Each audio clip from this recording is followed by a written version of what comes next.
Há nomes que atravessam os séculos como sombras que ninguém ousa encarar.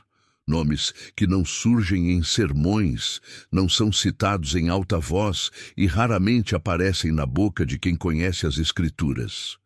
Entre esses nomes, existe um que parece carregar um peso diferente, como se fosse um chamado para algo que os olhos humanos não deveriam conhecer.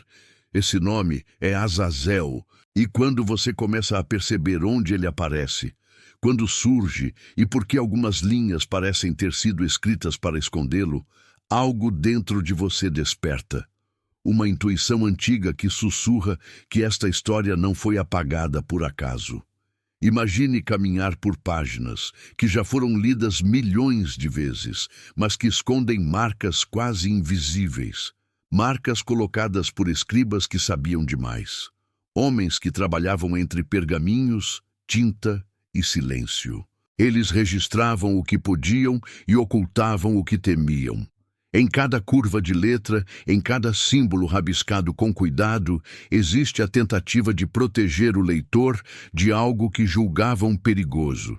Não é apenas uma narrativa fragmentada. É um aviso deixado por mãos humanas sobre algo que não era para ser pronunciado. Enquanto o leitor atravessa esse labirinto textual, descobre que o nome surge apenas nos limites da narrativa. Sempre nas bordas, como se estivesse tentando escapar de um confinamento imposto. Um nome que aparece associado ao deserto, à culpa, ao isolamento. Um nome que não pertence à luz e que se recusa a desaparecer. Você sente que a Bíblia não tenta explicar Azazel. Ela tenta silenciá-lo. E quanto mais tenta silenciar, mais você percebe que existe algo ali que precisa ser compreendido. Quando você analisa a cultura dos antigos israelitas, percebe que existia um medo profundo em torno de palavras proibidas.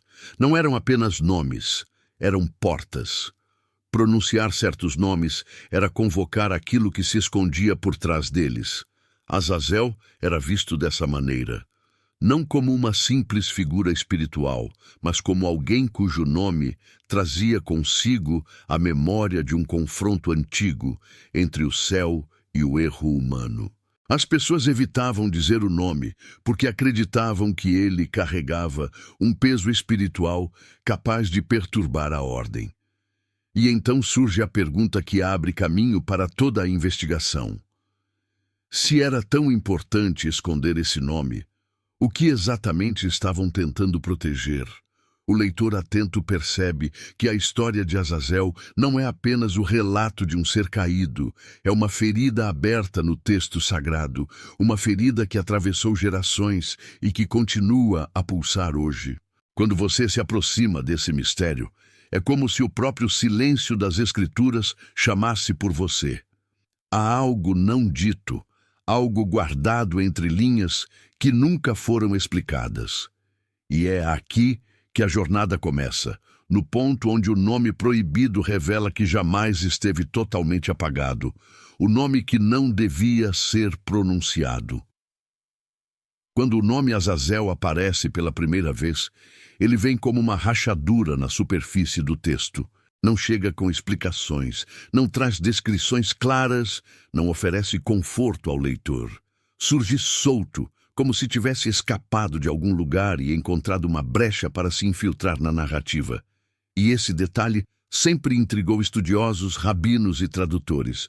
Por que um nome tão carregado de inquietação aparece apenas em pontos específicos, quase sempre envolto em mistério? A resposta começa com o próprio medo da palavra. Os povos antigos acreditavam que nomes não eram apenas marcas de identidade, eram extensões da própria essência. Dizer um nome era tocar no que ele representava. Era aproximar-se, ainda que simbolicamente, da presença daquele ser. Por isso, alguns nomes eram pronunciados com reverência e outros eram evitados com cuidado.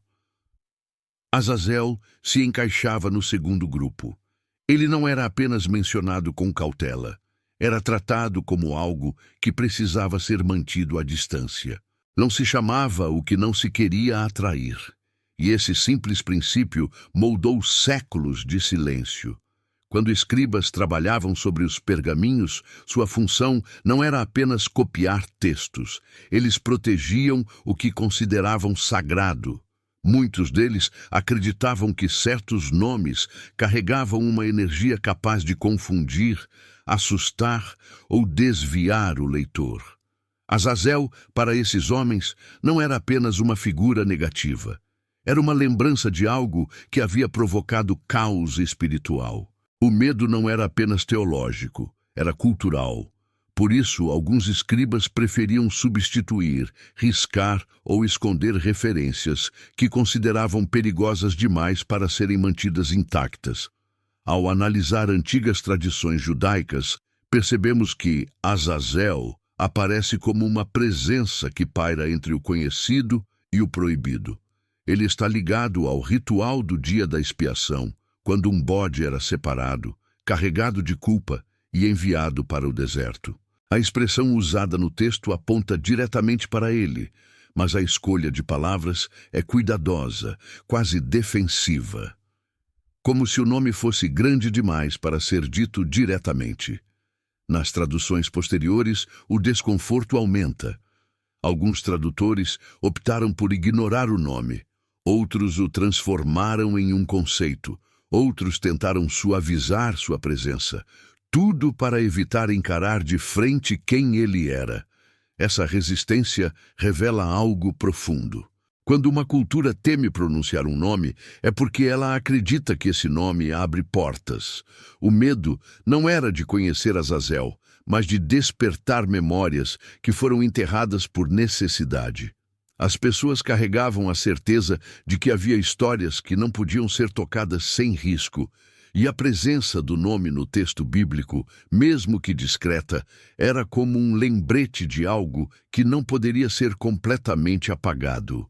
Os estudiosos modernos tentam compreender esse silêncio prolongado. Alguns acreditam que existia um desejo de impedir cultos indevidos. Outros defendem que o nome representava uma força espiritual tão associada ao caos que sua menção explícita seria perturbadora para comunidades que lutavam pela pureza espiritual. Há também a possibilidade de que sua figura estivesse ligada a tradições mais antigas, remanescentes de culturas que antecediam Israel, e que foram reinterpretadas para limitar sua influência. Mas talvez o ponto mais intrigante seja este: o nome de Azazel não desapareceu. Ele sobreviveu às mãos dos escribas, às escolhas dos tradutores, às pressões culturais e ao medo comunitário. Permaneceu escondido, mas vivo. E esse fato nos leva a uma pergunta inevitável. Se tantas tentativas foram feitas para silenciar esse nome, o que exatamente se temia que fosse descoberto? A presença dele, mesmo que mínima, indica que sua história é mais antiga e mais profunda do que a superfície do texto deixa parecer. O silêncio em torno de Azazel é tão revelador quanto as palavras que chegaram até nós. É aqui que a investigação se aprofunda, porque compreender o peso desse nome é o primeiro passo para entender o território onde ele habita, o cenário onde seu mistério ganha forma e onde aquilo que foi silenciado ainda ressoa. O enigma do deserto, onde tudo começa. Para compreender Azazel, é preciso entrar no deserto. Não o deserto geográfico que conhecemos hoje, mas o deserto simbólico que atravessa as páginas da Bíblia. Para os antigos, o deserto era mais do que um espaço vazio. Era o território onde o mundo visível e o invisível se encontravam. Era o lugar onde as regras comuns não funcionavam, onde as fronteiras espirituais eram frágeis, onde seres que não tinham permissão para caminhar entre os homens eram confinados. E quando o nome de Azazel surge associado ao deserto, entendemos que ele não está ali por acaso. O deserto era visto como um domínio de ausência. Ausência de vida, de estruturas, de proteção. Um espaço que não pertencia ao homem e que, por isso, era entregue ao que não podia viver entre nós. Os antigos acreditavam que o deserto guardava vozes que não eram humanas. Sabiam que ali moravam memórias antigas, restos de batalhas espirituais e ecos de presenças que jamais encontrariam lugar dentro das cidades. Azazel, então, passa a ser entendido não como alguém que simplesmente está no deserto, mas como alguém que pertence ao deserto. Ele é visto como parte daquilo que não pode ser domesticado. Quando o ritual da expiação é descrito, algo chama a atenção. Um dos bodes era sacrificado perante o santuário, mas o outro era enviado vivo para o deserto, carregando sobre si todas as transgressões. Essa separação não era simbólica, era intencional. O deserto era o destino de tudo que precisava ser afastado do povo, tudo que não poderia permanecer no meio da comunidade. E o texto afirma que esse bode era enviado para Azazel. Isso transforma o deserto em mais que cenário. Ele se torna um portal, um local de devolução. Como se a culpa humana estivesse sendo entregue de volta ao seu ponto de origem. Essa associação entre Azazel e o deserto traz uma compreensão diferente sobre sua figura. Ele não aparece como alguém que invade o mundo dos homens, mas como alguém que recebe o que os homens não conseguem carregar. O deserto é o espaço onde tudo aquilo que pesa demais, dói demais e perturba demais encontra seu destino. Por isso, quando o nome de Azazel é mencionado, ele não é apresentado na cidade, no templo, nos campos. Ele é apresentado no limite, na fronteira, no lugar onde ninguém permanece por muito tempo. Esse isolamento espiritual é um ponto central. Não é apenas a geografia que importa, mas o que ela representa. Na mentalidade hebraica, o deserto era o lugar da prova, da tentação, do encontro com forças adversas. Era ali que Israel enfrentava seus medos mais profundos. Era ali que Elias escutava a voz suave de Deus. Era ali que Jesus foi tentado. Esse padrão revela que o deserto é um palco de confrontos espirituais. E entender que Azazel é parte desse território nos mostra que sua história não está ligada apenas à queda, mas ao confronto contínuo entre pureza e desvio. Alguns estudiosos afirmam que o deserto representava aquilo que a humanidade não era capaz de resolver sozinha. Um espaço onde os erros eram enviados porque ali eles não voltariam. O bode expiatório não representava continuidade, mas encerramento. Era um corte espiritual. E se Azazel era o destinatário desse ato, isso indica que a figura dele não era apenas associada à culpa, mas também à distância. Ele era a personificação de tudo que precisava ser afastado para que o povo continuasse em paz. Isso transforma Azazel em algo mais complexo. Ele não é apenas um ser caído. Ele é o símbolo daquilo que não cabe na convivência humana. O deserto, nesse sentido, se torna a paisagem da própria essência de Azazel, um lugar onde nada floresce, onde nada se fixa, onde tudo é transitório, como se a própria existência dele fosse marcada pela ausência, pela quebra, pela desconexão. E quando você observa esse quadro, percebe que o deserto não é apenas o cenário do mistério. É o ponto onde esse mistério ganha força. Ele é o espaço onde a história de Azazel se torna possível. É ali, na solidão do vazio, que as perguntas começam a ter respostas. E é ali que se entende que o temor em torno de seu nome não é somente espiritual, é territorial. Ele pertence ao lugar onde tudo aquilo que os homens temem é deixado para trás. E é nesse território que a próxima parte da história começa a se revelar. O anjo que sabia demais. O segredo proibido. Para entender por que o nome de Azazel se tornou um símbolo de perigo espiritual, é preciso voltar ao princípio da sua história. Antes de ser associado ao deserto e ao ritual de expiação, ele aparece em tradições muito mais antigas como um dos seres celestiais que caminhavam entre os homens nos dias que antecederam o dilúvio.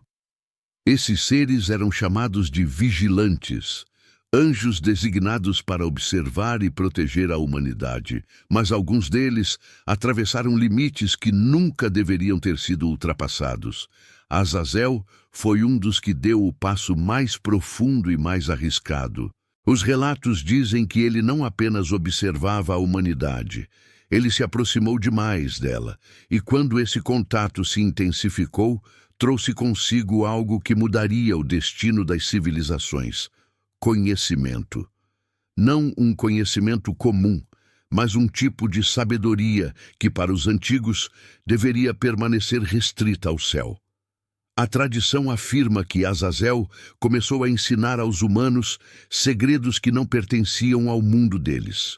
E esse é o ponto onde sua história ganha contornos diferentes dos demais anjos caídos.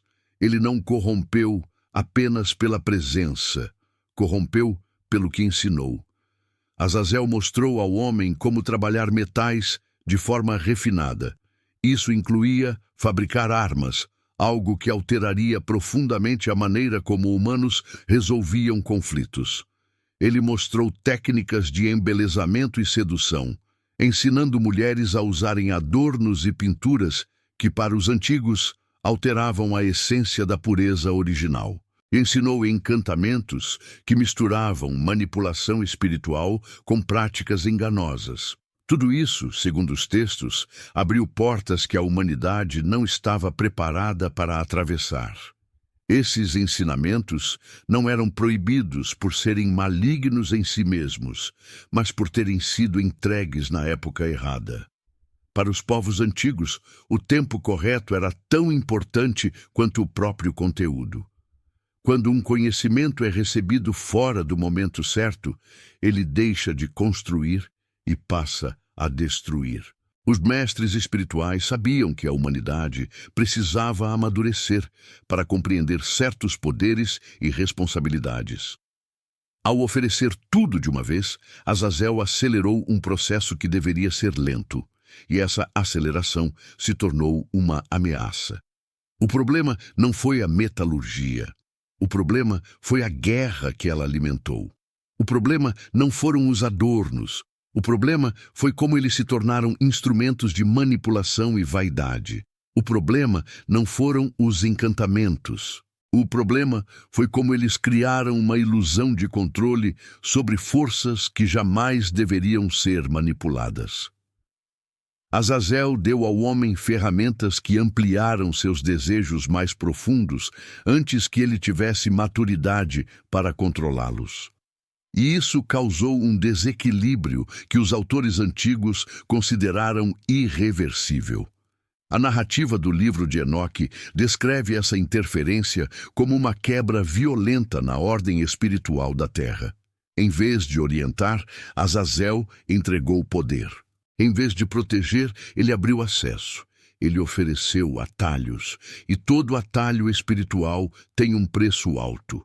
Quando as civilizações começaram a se estruturar sobre esse novo conhecimento, o resultado foi aumento de violência, corrupção e orgulho.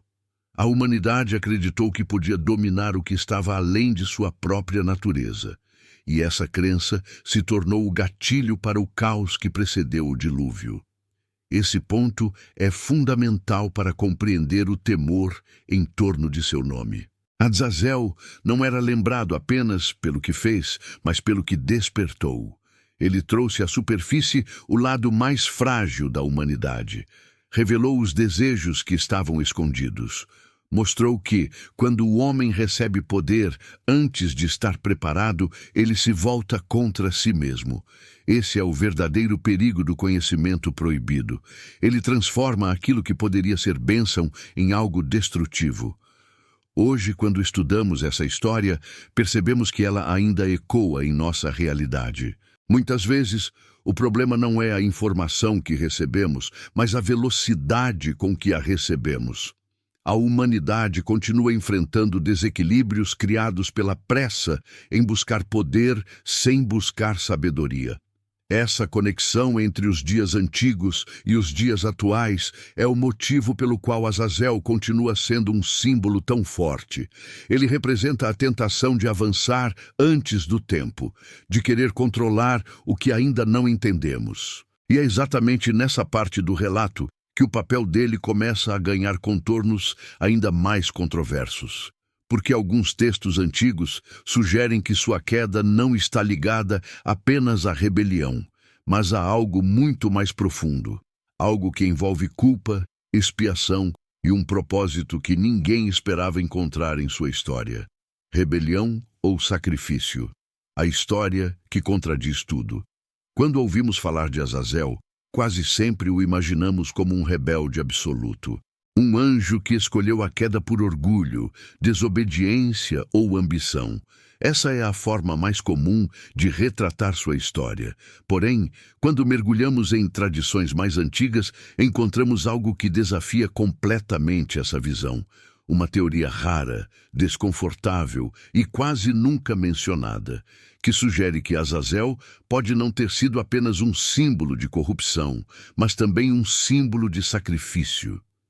E essa possibilidade muda tudo o que pensávamos conhecer. O ritual de expiação, descrito no livro de Levítico, é a chave para essa interpretação. Nele, 2 bodes eram escolhidos. Um seria sacrificado ao Senhor, derramando seu sangue em favor do povo. O outro seria enviado vivo ao deserto, carregando sobre si todas as transgressões, falhas e impurezas da comunidade. Esse segundo animal era chamado de bode expiatório. E o texto afirma que ele era enviado para Azazel. Essa ligação direta faz surgir um entendimento diferente. Azazel não aparece apenas como a fonte da culpa, mas como o destino final dela. Ele se torna o receptáculo daquilo que o povo não podia mais carregar. Essa ideia é tão antiga quanto esquecida. Para muitos estudiosos, o bode expiatório não era apenas separado. Ele era entregue, não ao acaso, mas a uma figura que simbolizava tudo aquilo que precisava ser removido para que a comunidade pudesse viver em paz. Nesse sentido, Azazel não era apenas o nome de um ser, era o nome de um processo, o nome de uma transferência. Como se ele fosse encarregado de receber e conter aquilo que o ser humano não tinha condições espirituais de resolver. Essa perspectiva transforma completamente a narrativa. Em vez de enxergar Azazel como um ser que se aproximou dos homens para corrompê-los, alguns textos o retratam como alguém que carregou o peso das escolhas humanas. Ele se torna uma espécie de depósito espiritual, um ponto de descarte das falhas humanas. O deserto, então, não era apenas um lugar de prisão. Era o espaço onde toda impureza deveria ser deixada. E se Azazel é o destinatário dessa transferência, sua função adquire um sentido completamente novo. Esse entendimento gera uma pergunta inevitável. Se Azazel carregava a culpa humana, ele era um vilão ou era uma figura usada como sacrifício? Porque, em muitas culturas antigas, carregar a impureza dos outros era considerado uma condenação terrível, uma sentença espiritual, algo que ninguém desejava ou suportava. O bode expiatório não morria imediatamente. Ele era expulso para o vazio, para o isolamento, para um destino de abandono absoluto. Era uma forma lenta e profunda de punição. E se Azazel recebia essa carga, sua história passa a ser vista sob uma nova luz.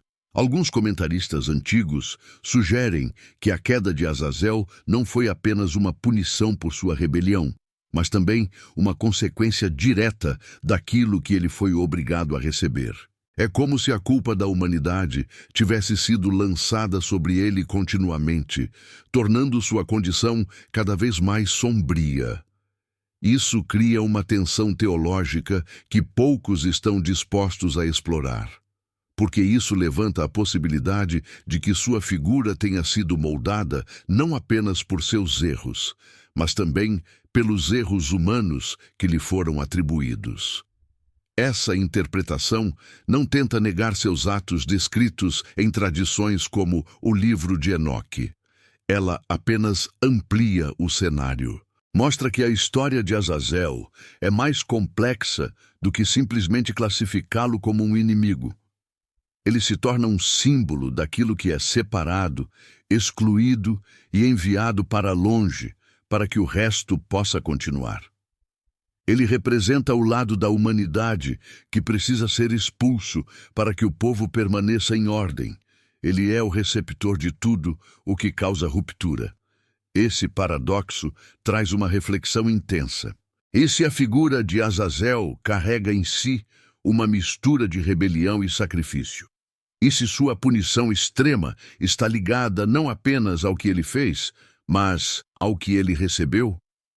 Essa teoria desafia as percepções mais tradicionais e nos permite enxergar sua história de forma mais profunda, porque ela revela que há mais camadas nessa narrativa do que aparenta. Há sofrimento, abandono, responsabilidade e um tipo de condenação que poucos compreendem. Com isso, percebemos que a história de Azazel não é apenas um relato sobre queda, é um relato sobre peso, sobre aquilo que recai sobre seres que se aproximam demais da humanidade, seja para ensinar, seja para carregar. E é justamente nesse ponto que o enigma se aprofunda ainda mais, porque existe um julgamento que desperta perguntas difíceis, revelando que o destino de Azazel foi decidido em um tribunal que não se parece com nada que conhecemos. O conflito entre céu e terra, o tribunal dos vigilantes.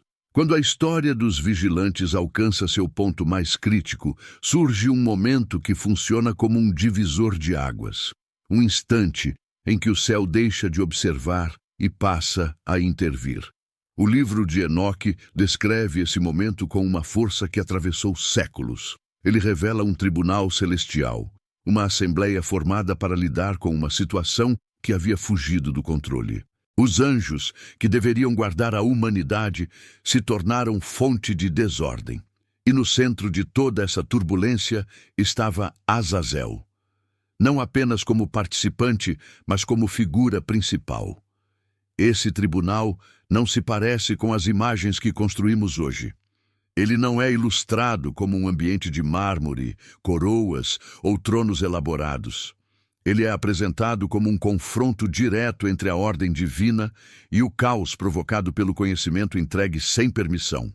É uma convocação de seres celestiais que precisam decidir o destino daqueles que colocaram em risco o equilíbrio da criação. Entre todos os acusados, Azazel recebe a atenção mais severa, não porque sua queda tenha sido maior, mas porque suas ações afetaram a humanidade de forma mais profunda e permanente. O texto afirma que ele ensinou aos homens o uso de armas, adornos, encantamentos e práticas que desviaram o coração humano. Isso não era visto como simples desobediência. Era considerado uma corrupção direta do propósito divino. Os outros vigilantes também haviam transgredido, mas Azazel foi descrito como a raiz da violência que se espalhou pela terra. Ele não apenas observou o desvio, ele o impulsionou. Ele entregou ferramentas que aceleraram a destruição. E isso, para o tribunal celestial, foi decisivo. A sentença sobre Azazel é uma das mais severas registradas na literatura antiga. Ele é condenado a ser aprisionado em trevas, amarrado entre pedras afiadas, enterrado em profundidades onde não haveria luz, voz ou movimento. Uma prisão espiritual, não apenas física, um local de confinamento absoluto, feito para impedir que sua influência continuasse a se espalhar. Essa imagem é brutal, mas revela algo importante. O castigo não foi apenas punitivo. Ele foi simbólico. Amarrar Azazel entre rochas cortantes representava cortar, bloquear e conter tudo o que ele havia liberado sobre a humanidade. Esse simbolismo é essencial para compreender o alcance dessa decisão. A prisão de Azazel não é apenas um ato de justiça, é um esforço para restaurar o equilíbrio espiritual da terra. Os anjos que se uniram a ele são punidos de maneiras específicas, mas a ele é destinado um castigo singular. Ele se torna o ponto de encerramento do ciclo de corrupção. Sua prisão é apresentada como o primeiro passo para preparar a humanidade para a purificação que viria com o dilúvio. Ele não é apenas julgado, ele é isolado do mundo como medida de proteção. Essa perspectiva revela que o tribunal celestial não lidava apenas com indivíduos, mas com consequências. Azazel havia alterado o rumo de gerações. Ele havia acelerado desejos, ampliado conflitos e revelado habilidades que a humanidade não estava preparada para receber. O tribunal não o via apenas como culpado pelo que fez, mas também pelo impacto irreversível que suas ações desencadearam. Por isso, seu julgamento não é descrito como vingança, mas como necessidade. Há ainda um detalhe que poucos percebem. A prisão de Azazel coincide com sua associação ao deserto. Alguns estudiosos entendem que seu confinamento espiritual e seu vínculo com o deserto funcionam juntos, como se o deserto fosse a extensão física da sua sentença. Esse lugar vazio, árido e silencioso se transforma em espelho do destino dele. Ele se torna prisioneiro de um território que representa o afastamento total do sagrado. É como se sua própria existência fosse lançada para longe, para que a humanidade pudesse respirar novamente.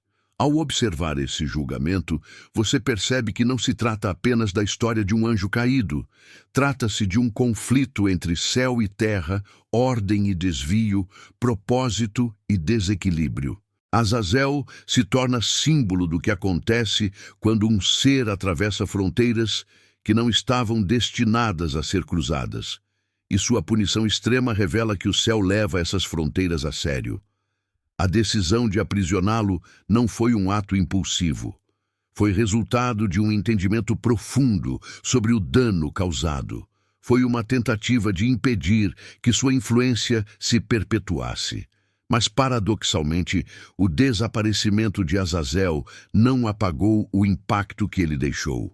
Sua presença continuou ecoando nos comportamentos, nas culturas e nas tradições que se formaram depois. Sua história não termina no tribunal. Ela se desdobra em efeitos que ainda são percebidos, porque mesmo aprisionado, ele deixou marcas que atravessaram gerações e que continuam vivas na memória espiritual da humanidade. A marca que ele deixou na humanidade. Quando o Tribunal Celestial decidiu aprisionar Azazel, parecia que sua influência seria interrompida de forma definitiva. No entanto, o que muitos textos antigos sugerem é que, mesmo afastado, ele deixou marcas profundas na humanidade. Marcas que não desapareceram com o tempo e que continuam presentes nos comportamentos humanos, nas tradições e nas interpretações espirituais que atravessam culturas inteiras. É como se sua presença tivesse se espalhado de tal maneira que nem o confinamento mais severo conseguiu apagá-la completamente. As tradições judaicas preservaram essa percepção. Para muitos rabinos antigos, Azazel não era apenas um ser caído. Ele era o símbolo de tudo o que representava desvio, corrupção interior e tentação constante. Não porque estivesse ativo no mundo, mas porque aquilo que ele ensinou continuou fluindo de geração em geração. A ideia central era simples: uma vez que certas portas foram abertas, não havia como fechá-las. O que foi revelado à humanidade por meio de Azazel continuou vivo, não pela presença dele, mas pelos efeitos que suas ações haviam liberado. Em algumas interpretações, sua figura está associada à vaidade exagerada, ao desejo de poder e ao impulso de manipular aquilo que deveria ser tratado com reverência. Esses comportamentos começaram a ser vistos como reflexos da influência inicial de Azazel, não como resultado direto da sua atuação. Ele se tornou uma memória espiritual. Um ponto de referência para aquilo que acontece quando a humanidade corre atrás de poder antes de buscar sabedoria. E é justamente essa memória que se tornou sua marca mais forte. No cristianismo primitivo, sua figura não é desenvolvida com tanto detalhe, mas o conceito de forças espirituais que atuam na tentação humana remete a essa ideia de influência herdada. O peso dos ensinamentos proibidos continua sendo sentido nos padrões de comportamento que se repetem ao longo da história. O impulso de dominar, subjugar e manipular se torna reflexo de uma ferida antiga, uma ferida que começou quando alguém ofereceu ao homem conhecimento antes do tempo. As tradições cristãs não focam em Azazel diretamente, mas reconhecem o impacto de forças que desviam o coração humano. Já na tradição islâmica, referências indiretas a figuras semelhantes aparecem em relatos sobre seres espirituais que ensinaram práticas proibidas, especialmente ligadas à magia e encantamentos. Embora não carregue o nome de Azazel, a ideia central permanece. Existe um tipo de conhecimento que, uma vez entregue, muda a forma como a humanidade se relaciona com o mundo espiritual. A soma desses relatos mostra como diferentes culturas absorveram ecos de um mesmo conceito: o ensinamento perigoso, a influência persistente, o legado que se arrasta. Mas talvez a marca mais intensa deixada por Azazel não esteja nas tradições religiosas, e sim no comportamento humano. Quando estudamos antigas descrições sobre seus ensinamentos, percebemos que tudo o que ele transmitiu está relacionado a excessos. Armas criam guerras, sedução cega julgamentos, encantamentos geram ilusões. E quando olhamos para a humanidade hoje, vemos que esses três elementos continuam moldando decisões, conflitos e relacionamentos. É como se uma linha invisível conectasse os dias antigos aos dias atuais. A marca de Azazel é percebida nos desequilíbrios que surgem quando o ser humano tenta dominar aquilo que não compreende totalmente. Os estudiosos modernos chamam isso de legado psicológico. A tendência humana de buscar poder rápido, atalhos emocionais e vantagens imediatas. Essas atitudes sempre levam a rupturas, e são essas rupturas que lembram o impacto original dos ensinamentos proibidos. Não se trata de afirmar que Azazel continua ativo.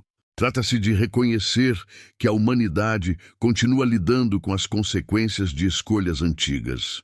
Consequências que se tornaram parte da própria estrutura da humanidade.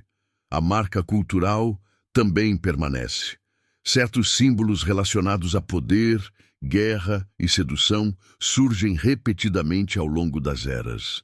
Civilizações distantes compartilham mitos semelhantes sobre seres que entregaram segredos perigosos. Isso mostra como o eco dessa história foi profundo. A figura de Azazel se tornou arquétipo. Um modelo usado para explicar tudo aquilo que escapa ao controle humano, quando o desejo supera a sabedoria. Pensar nessa marca não é olhar para o passado com medo, é olhar com compreensão. Quando entendemos que a história de Azazel não termina com seu aprisionamento, percebemos que sua narrativa continua viva porque ela fala sobre nós, sobre as fragilidades humanas, sobre a facilidade com que buscamos aquilo que nos promete poder, sem perceber o peso que vem junto.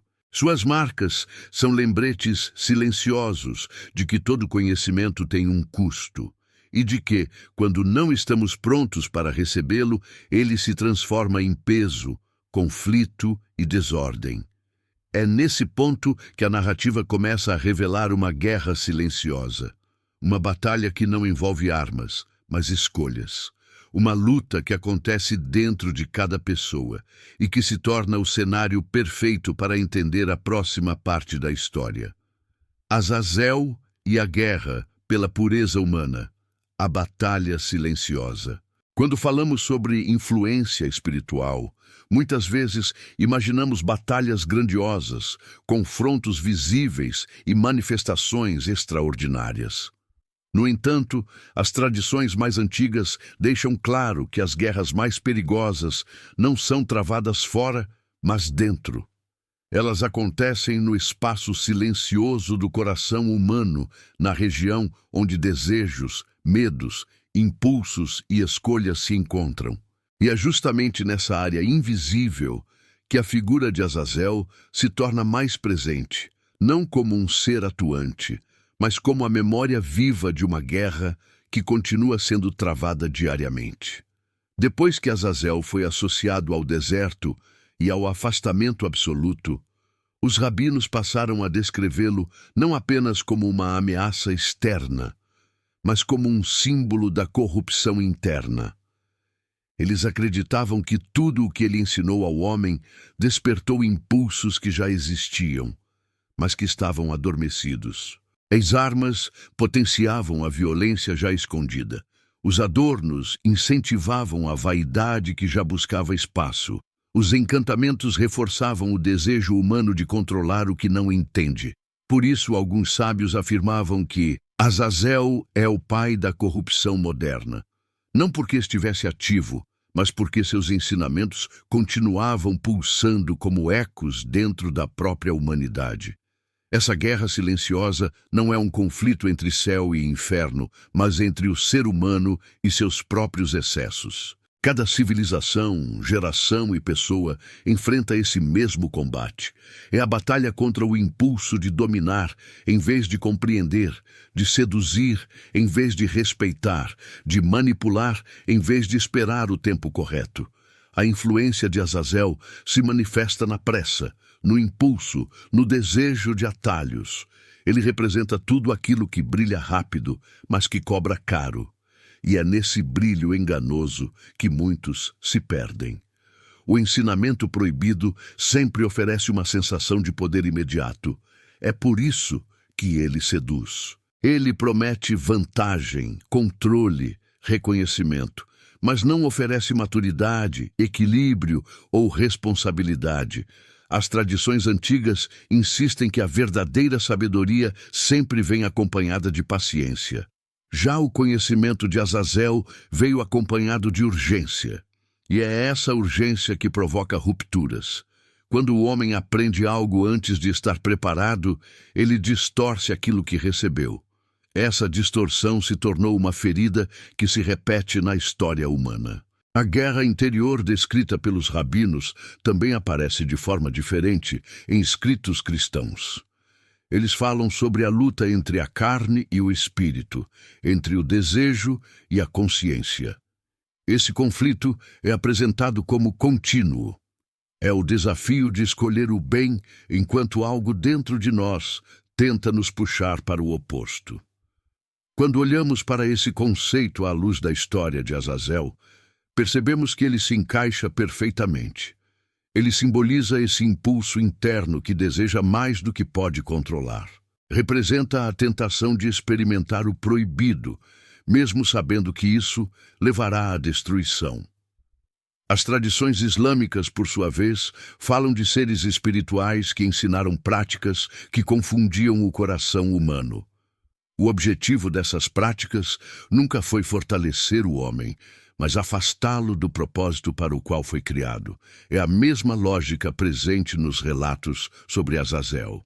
O afastamento não se dá por uma força externa irresistível, mas por uma escolha interna que muitas vezes parece pequena no começo. Uma busca por poder, uma decisão baseada em orgulho, uma tentativa de controlar aquilo que deveria ser compreendido com reverência. Essa batalha silenciosa é descrita como um confronto entre pureza e corrupção. A pureza aqui não significa ausência de falhas, mas clareza de propósito. É quando o ser humano caminha sem ceder aos impulsos que o afastam de sua verdadeira essência. A corrupção, por outro lado, nasce quando desejos tomam o lugar do discernimento. Não é apenas moral, é existencial. A pureza busca equilíbrio, a corrupção busca satisfação imediata. É nesse contexto que a figura de Azazel ressurge como arquétipo. Ele representa o ponto em que o ser humano escolhe o excesso em vez do equilíbrio, o atalho em vez do caminho, o poder em vez da sabedoria. Ele se torna um espelho, um alerta, uma lembrança do que acontece quando o interior se torna território de guerra. E por mais estranho que pareça, essa guerra silenciosa é o cenário mais importante de toda a narrativa, porque ela prepara o terreno para uma pergunta profunda. Se tantas tradições, culturas e épocas diferentes buscaram silenciar o nome de Azazel, o que exatamente elas estavam tentando impedir que fosse lembrado? Essa resposta começa a se revelar na próxima parte, quando o silêncio das Escrituras se torna tão importante quanto as palavras que foram preservadas, o mistério, que a Bíblia não explica, a quase total exclusão do nome. Quando analisamos toda a narrativa bíblica, um detalhe salta aos olhos. Azazel aparece de forma explícita apenas uma vez, apenas uma, e mesmo assim cercado de um desconforto evidente no texto. Essa ausência quase total cria uma inquietação, porque nomes importantes, sejam positivos ou negativos, costumam ser mencionados repetidamente para ensinar, advertir ou reforçar temas centrais. Mas no caso de Azazel, o silêncio é esmagador, um silêncio que parece intencional, um silêncio que fala mais alto do que qualquer explicação direta. Esse apagamento não aconteceu por acaso. Os estudiosos afirmam que os escribas tinham plena consciência do poder que certos nomes carregavam. Eles sabiam que a repetição de uma figura espiritual podia gerar fascínio, culto ou temor exagerado. O nome de Azazel tinha esse potencial. Ele estava associado ao ritual mais delicado do calendário israelita. Estava ligado à culpa humana, ao afastamento espiritual e ao deserto. Era o tipo de nome que poderia se transformar em objeto de veneração indevida ou de medo paralisante. E essa possibilidade precisava ser controlada. Ao comparar diferentes manuscritos, percebemos algo ainda mais inquietante. Em alguns deles, o nome de Azazel aparece de forma clara. Em outros, ele é substituído por expressões genéricas. Em alguns, simplesmente desaparece. Há cópias em que um traço mais forte indica que o escriba riscou o nome e o substituiu depois. Isso revela que não houve apenas diferença de tradução, mas um esforço ativo para esconder ou amenizar sua presença. Esse processo não foi acidental. Foi uma tentativa deliberada de silenciar um nome considerado perigoso demais para ser pronunciado repetidamente. Os líderes religiosos temiam que a figura de Azazel fosse mal interpretada. Temiam que ele fosse confundido com divindades do deserto, cultuadas por povos vizinhos. Temiam que a associação com o bode expiatório gerasse práticas paralelas, misturando o ritual hebreu com tradições pagãs. Temiam, principalmente, que o povo começasse a enxergar em Azazel uma força oposta ao Altíssimo, criando uma dualidade que não fazia parte da fé israelita. Para evitar esses desvios, a estratégia foi simples e eficaz: silenciar o nome, reduzi-lo ao mínimo, deixar que ele sobrevivesse apenas onde fosse absolutamente necessário. Esse processo de censura muda a forma como enxergamos a história. A ausência não significa irrelevância. Pelo contrário, significa que sua presença era forte demais para ser tratada como algo cotidiano. Azazel não foi esquecido. Ele foi guardado, colocado em um espaço de sombra dentro do texto, um espaço onde apenas os mais atentos perceberiam sua existência. Esse tipo de silêncio funciona como uma muralha, uma barreira que separa o leitor comum daquele que está disposto a investigar o que foi escondido. Há ainda a teoria de que alguns escribas temiam o próprio ato de escrever o nome. Para eles, registrar Azazel poderia ser interpretado como invocação. Era como se cada letra fosse um risco, como se o nome carregasse uma energia que poderia escapar do pergaminho. Isso explica a hesitação observada em cópias antigas. A mão do escriba parecia pesar mais quando o nome se aproximava. A caligrafia mudava, a tinta ficava mais espessa. Esses detalhes mostram que o silêncio não era apenas teológico, era emocional. E quando analisamos esse silêncio à luz da cultura antiga, percebemos que a decisão de esconder o nome tinha outro objetivo: proteger o povo de acessos indevidos, proteger a mente de associações perigosas, proteger o coração humano de uma curiosidade que poderia levar a interpretações distorcidas. O povo hebreu vivia cercado de nações que adoravam espíritos do deserto, demônios da noite e entidades caídas. Um nome como Azazel carregava traços que poderiam facilmente ser absorvidos por crenças pagãs. O risco era grande demais. Esse processo de quase total exclusão faz surgir um paradoxo. Quanto mais o nome é silenciado, mais ele desperta curiosidade. Quanto mais é escondido, mais se torna intrigante. Quanto mais é evitado, mais chama a atenção. É justamente esse paradoxo que alimenta o mistério que envolve Azazel até hoje. Ele não é apenas uma figura esquecida, é uma figura silenciada. E o silêncio é sempre mais forte do que a ausência. Esse apagamento quase absoluto prepara o terreno para algo ainda mais surpreendente. Porque apesar de todos os esforços para enterrar o nome de Azazel nas sombras, algumas tradições insistem que sua história não terminou, que sua influência não foi encerrada no deserto ou no confinamento, que existe a possibilidade de que sua presença volte a ser mencionada em tempos futuros.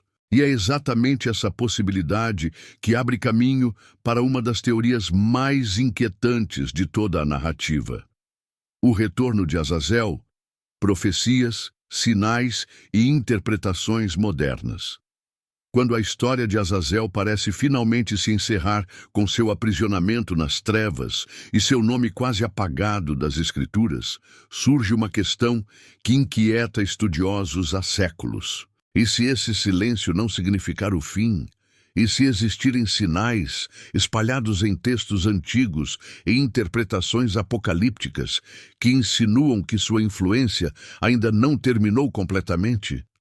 Essa possibilidade não é apresentada como certeza, mas como um eco distante, um sussurro que percorre manuscritos esquecidos, tradições orais e interpretações modernas. Um sussurro que pergunta se Azazel pode voltar a ser mencionado de forma mais clara nos tempos finais. Alguns estudiosos do livro de Enoque afirmam que a punição de Azazel tem tempo determinado. Para eles, sua prisão não seria eterna, mas reservada para um período específico da história. A interpretação parte de trechos que mencionam o dia do grande julgamento, quando seres aprisionados seriam expostos, suas obras reveladas e suas sentenças finalizadas. Isso criou a ideia de que o confinamento de Azazel é temporário e que sua libertação ocorreria como parte do processo final de purificação. Essa leitura é vista com cautela, mas não deixa de ser mencionada em círculos de estudo apocalíptico. Outro conjunto de tradições aponta para sinais simbólicos. Algumas culturas antigas acreditavam que o despertar de forças associadas ao deserto seria um indicador de tempos de mudança espiritual. Não falavam de Azazel diretamente, mas de um espírito do deserto que voltaria a agir quando a humanidade estivesse novamente imersa em práticas semelhantes às que ele ensinou. Violência, vaidade e manipulação espiritual eram vistas como sinais de retorno, não físico, mas simbólico. Como se a marca deixada por ele ressurgisse com mais intensidade em períodos de desequilíbrio global. Há também quem interprete certos trechos de textos apócrifos como alusões ao retorno de influências antigas. Alguns mencionam que, nos tempos finais, entidades aprisionadas desde o princípio seriam soltas para cumprir seu papel na purificação do mundo. Essas descrições não mencionam Azazel pelo nome, mas o contexto se assemelha às tradições sobre sua prisão. A ideia central é que o mundo passaria por uma fase de confronto espiritual intenso antes de ser restaurado. E esse confronto incluiria figuras associadas à rebelião antiga. Além dessas interpretações, existe uma leitura mais moderna que vê o retorno de Azazel como uma metáfora. Para esses estudiosos, não se trata de esperar que ele seja libertado literalmente, mas de observar como a humanidade volta repetidamente a comportamentos que refletem seus ensinamentos proibidos. O avanço desenfreado da tecnologia bélica, o culto exagerado à aparência, a busca por controle espiritual através de práticas duvidosas e a valorização de poder sem responsabilidade são vistos como sinais de que o espírito do antigo ensinamento está presente. Não como pessoa, mas como influência cultural. Essa visão interpreta o retorno não como um evento dramático, mas como um espelho. Um alerta de que o ciclo iniciado por Azazel continua sendo alimentado pelas escolhas humanas. É como se cada geração enfrentasse de novo a mesma tentação. A tentação de acelerar o que precisa de tempo. A tentação de buscar poder antes de buscar sabedoria. A tentação de dominar aquilo que não compreende. Nesse sentido, o retorno de Azazel se torna uma metáfora sobre os riscos da própria humanidade quando esquece as lições do passado. Mas há também interpretações que vão além da metáfora. Alguns estudiosos de textos apocalípticos acreditam que o retorno de Azazel pode estar relacionado a eventos espirituais reais. Nessa perspectiva, figuras antigas aprisionadas no início da história poderiam ser liberadas para desempenhar papéis específicos nos últimos dias. Eles argumentam que a narrativa bíblica descreve momentos em que seres espirituais são soltos para cumprir propósitos maiores, como parte do processo de julgamento final. Essa interpretação não é consensual, mas mostra que o tema permanece vivo no imaginário espiritual. O ponto mais importante, porém, não está na possibilidade literal do retorno, mas na razão pela qual essa teoria continua sendo discutida. Ela mostra que a história de Azazel nunca foi vista como uma simples narrativa sobre o passado. Ela sempre carregou implicações para o futuro. Seu confinamento é apresentado como um ato de proteção, mas também como parte de um processo maior. E quando textos antigos mencionam que tudo será revelado no tempo certo, isso alimenta a ideia de que figuras como Azazel ainda têm algo a cumprir antes do fim. Essa possibilidade, seja interpretada de forma espiritual, simbólica ou literal, reforça a força do mistério que envolve seu nome. Ele não é apenas uma figura esquecida. É uma presença que atravessa eras, silêncios, rituais e interpretações. E, enquanto sua história continua incompleta, a humanidade segue observando sinais que podem, ou não, estar ligados ao legado que ele deixou. É nesse ponto que a narrativa chega ao seu momento mais profundo. Um momento em que a reflexão começa a pesar mais do que o mistério. Um momento que nos leva a questionar não apenas o que aconteceu com Azazel, mas o que sua história revela sobre nós mesmos. O silêncio que fala. Quando a história de Azazel chega ao fim, percebemos que ela nunca foi apenas sobre um anjo caído. Nunca foi apenas sobre rebelião, ensinamentos proibidos ou prisões espirituais. Ela é, acima de tudo, uma história sobre silêncio. Um silêncio que atravessou gerações, manuscritos, rituais e tradições. Um silêncio que não apagou sua presença, mas que a envolveu em mistério. Um silêncio que fala, mesmo sem palavras. E quando nos aproximamos desse silêncio, algo se ilumina dentro de nós. A narrativa começa com um nome que não deveria ser pronunciado. Um nome que os escribas evitaram escrever. Um nome que o povo temia dizer.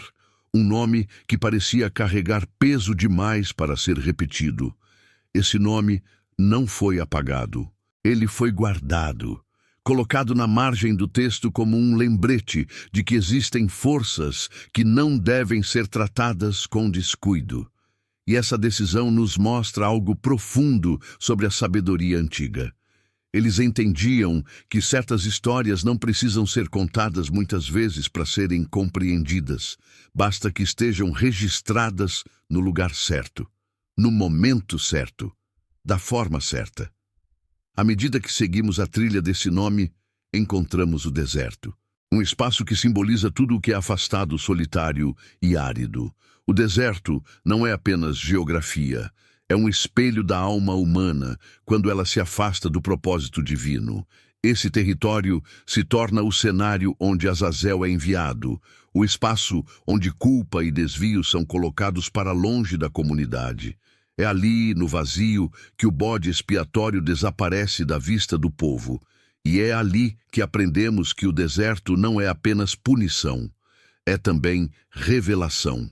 Ele mostra o que precisa ser deixado para trás para que a vida continue. Quando conhecemos o segredo proibido que Azazel entregou à humanidade, percebemos que o perigo não estava apenas no conteúdo, mas na pressa. O conhecimento entregue antes do tempo causa rupturas. Ele amplia desejos e revela fragilidades que deveriam amadurecer lentamente. Essa lição ecoa até hoje.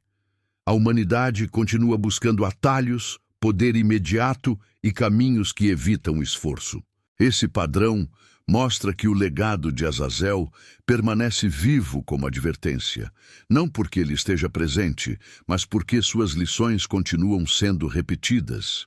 A teoria que o coloca como sacrifício revela outro lado da narrativa. Um lado que mostra que nem tudo é tão simples quanto parece. Alguns acreditam que Azazel se tornou receptor da culpa humana. O deserto se transforma em local de descarte. O bode expiatório se torna símbolo de transferência. E essa transferência revela algo sobre a natureza humana. Mostra que muitas vezes tentamos jogar para longe aquilo que não queremos enfrentar. Tentamos enviar para o deserto nossas falhas em vez de transformá-las. Tentamos culpar o outro por aquilo que nos pertence. O tribunal celestial é o ponto em que o céu intervém para restaurar equilíbrio. A prisão entre pedras afiadas no fundo da escuridão simboliza o esforço espiritual para conter o dano causado. Mas mesmo aprisionado, o impacto de Azazel não desaparece. Ele continua refletido na cultura, nos comportamentos, nas escolhas que se repetem. Sua influência se tornou memória, um arquétipo, um espelho daquilo que o ser humano pode se tornar quando esquece seu propósito e perde a direção.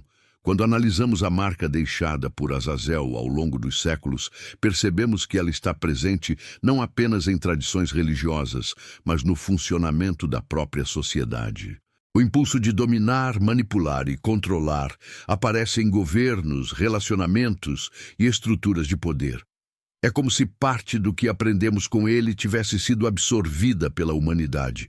Não por sua presença, mas pela forma como repetimos escolhas que abrem feridas interiores. A guerra pela pureza humana revela que o maior confronto não está no céu ou no deserto, mas no interior de cada pessoa. A pureza, nesse contexto, não significa perfeição, significa intenção. Significa caminhar em direção àquilo que fortalece a alma, em vez de corrompê-la. Azazel se tornou símbolo do que acontece quando o ser humano escolhe o excesso em vez do equilíbrio, quando escolhe o brilho rápido em vez da verdade profunda, quando escolhe o atalho em vez do caminho. O silêncio da Bíblia sobre ele é a última grande revelação. Ele mostra que algumas histórias não precisam ser explicadas abertamente. Elas precisam ser sentidas. O silêncio funciona como fronteira. Ele impede que nos aprofundemos onde não devemos, mas também nos convida a prestar atenção onde poucos olham. O silêncio é proteção e aviso. Protege o leitor e avisa o buscador. Mostra que há mistérios que só podem ser compreendidos com respeito. E quando pensamos no retorno de Azazel, entendemos que a questão não é se ele voltará, mas se a humanidade continuará repetindo o que o tornou símbolo do desvio. O retorno pode ser literal ou metafórico, mas o significado permanece o mesmo. O verdadeiro perigo não está em Azazel. Está no que ele representa, está na tendência humana de buscar poder sem preparação, conhecimento sem disciplina e controle sem sabedoria. No fim, a história de Azazel revela mais sobre nós do que sobre ele. Ela nos convida a olhar para dentro e perguntar o que estamos enviando para o deserto e o que estamos permitindo que permaneça. Convida a refletir sobre os nomes que evitamos pronunciar, não porque são proibidos, mas porque revelam verdades que não queremos enfrentar. E nos lembra que, por mais que tentemos silenciar certas histórias, elas continuam vivas enquanto suas lições não forem compreendidas. Cada capítulo revelado nos convida a olhar para dentro e a caminhar com mais consciência, reconhecendo que há segredos antigos que ainda moldam nosso presente. Se esse mergulho despertou em você o desejo de continuar explorando os mistérios escondidos nas Escrituras, inscreva-se no canal e permaneça com a gente. Ainda há muito a ser descoberto, e cada nova revelação pode transformar a maneira como você enxerga a Bíblia, o mundo e a si mesmo.